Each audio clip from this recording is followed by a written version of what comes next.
Thank you guys for being here. I'd like to thank the media for the coverage you give to our universities, our teams, and our student athletes.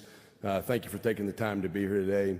Would like to thank the American Athletic Conference, Commissioner Pernetti, for his leadership. Also like to acknowledge Mike Oresco for his years of service to this league and helping really advance the platform of this college and where we are in college football.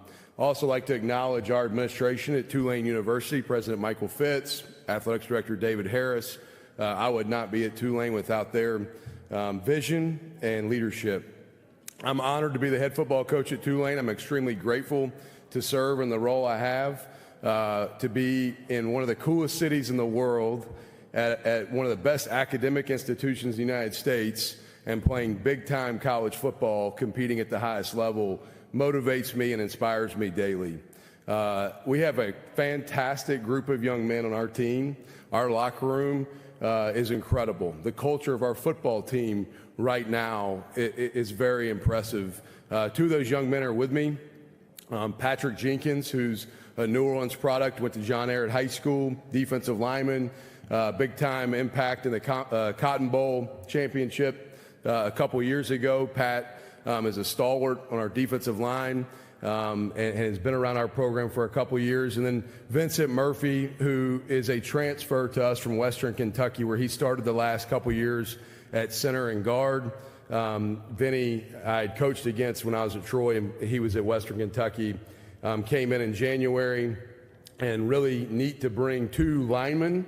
That fires me up, and also to bring a returning player and a transfer that got there in January to really show that this landscape of college football that we're all in now, it's constantly changing. And you have to every year make a lot of guys from different parts of the country, some of them maybe high school recruits, junior college transfers or transfer portal guys, all become one. And those two guys are really a great reflection of that, of our team becoming one. So with that, we'll open it up to questions and look forward to y'all getting to spend time with our guys that are here today.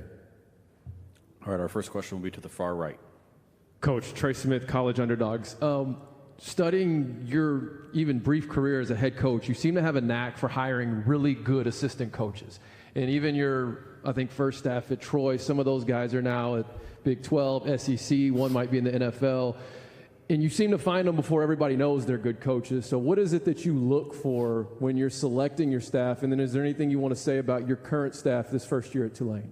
Yeah, the first factor that goes into hiring an assistant coach for me is it a good person? You know, I don't want to be around people that are hard to deal with every day.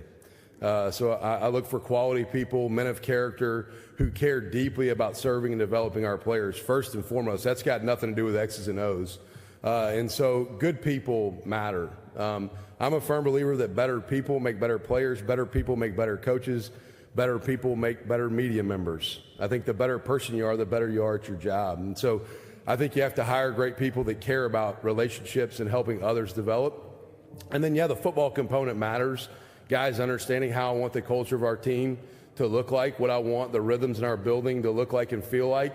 We don't have bad days in New Orleans and Uptown in our building. We have a bounce in our step. Our worst days are still really good. And so making sure that the guys that we bring on board have that mindset and always have positive energy and have a great attitude. But then on top of it, it's guys that understand how we want to play the game. And we want to play the game with physicality. That doesn't necessarily dictate an offensive or defensive scheme, but we have a blue-collar mindset. We do things with a chip on our shoulder, and we have a tough mentality. And so those coaches that we bring in have to fit really those components to me. Go there in the second row in the middle. John, Gary Smith, NOLA.com, Times-Picayune. You were picked third in the media poll that was released today. I look back your first year at Troy when you won the conference championship. You were picked third in your division that year. I know polls don't mean that much, but just your thoughts and obviously how do you feel like what this team can achieve this year? Yeah, you get a chance to prove them right or prove them wrong. Whether you're picked first or last doesn't really matter. I think it's great for maybe the banter between fan bases and the coverage of our conference.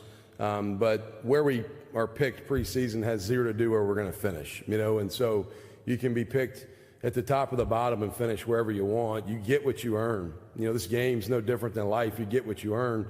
You want to be higher than third, you better go earn it. And if you don't go earn it, you'll be lower than third. This is a challenging conference, a challenging league, and we've got our work cut out for us. But every day you get the opportunity to prove people right or prove them wrong. And we do have a goal of we want to be at the top. That's a goal. To the back and to the right. Hey, Coach. William Goodwin with the Frisco Bowl. I'll spare you asking who's going to start a quarterback this year, but I just wanted to hear more about Ty Thompson and how you've seen him get more comfortable since he's been on campus and how he's impacted the locker room. Yeah, that's a fantastic question that you didn't ask who's going to be the starter. All right, number one. And then number two, I think you really hit the nail on the head with how he adjusted and kind of come into his own. And really it is probably a two-man race between Kai and Ty. I like our quarterback room. Darian Mensah is a redshirt freshman who I really like from San Luis Obispo, California. And then Kellen Tasby is a local product from here in the Dallas area, the true freshman that I really like. I think both those guys have bright futures. Talking about Ty's really growth, he is extremely gifted athletically. He is big, strong, and fast. I mean, he can run. Like he hit 22 miles an hour on the GPS last week on our devices, which is rolling. It was the fastest guy on our team that day at workouts. So he's got the physical traits and the gifts you want. I mean, it looks like he could play tight end. I mean, he is an impressive guy physically. But the best thing for Ty, he came to us in January, and the best thing has really been seeing him become comfortable in his own skin around the team. Anytime you go into a new environment, that transition sometimes can be a little overwhelming or a little daunting, and just trying to figure out your lane or where you fit in or who the new people around you are. And I think this summer has been exceptional for Ty in regards to him being more comfortable around his teammates, him understanding the processes and procedures of the program, him understanding the city of New Orleans and Uptown better. It's a unique place culturally, and so him being comfortable with the environment. And so I think he's made big strides. I'm excited to watch those guys go to work this month of August coming up and figure out which one takes the reins of the job. There is a situation where we could play two. Who knows? I'm not going to lock ourselves in anything yet. But I really like the direction that Ty is headed, and Kai has had a good summer as well. Both those guys, I think we can win games with, and I'm glad we got both of them on our football team.